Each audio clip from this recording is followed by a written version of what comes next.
7 странни признака, че тялото ти се нуждае от магнезий. 1. Потрепващи мускули, случайни потрепвания на очите или крампи на краката. Това е начинът, по който тялото ти казва: «Хей, имам нужда от магнезий».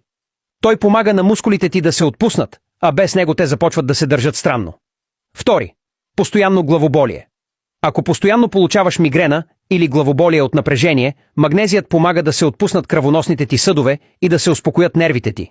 Ниските нива водят до повече главоболие. 3. Сърцето ти се чувства странно.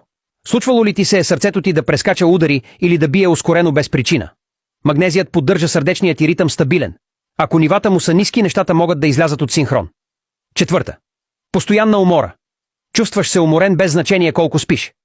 Магнезият играе ключова роля в производството на енергия. Когато нивата му са ниски, тялото ти се бори да издържи, оставяйки те изтощен. 5. Не можеш да спиш. Въртиш се и се обръщаш цяла нощ. Магнезият помага на мозъка ти да се отпусне. Без него умът ти остава в състояние на свръхактивност, което прави съня невъзможен. 6. Жадуваш за шоколад. Имаш ли случайно желание за шоколад?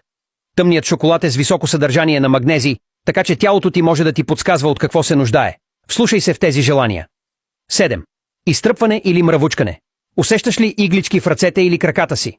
Магнезият поддържа нервната функция, а ниските му нива могат да доведат до странни усещания като изтръпване и мравучкане.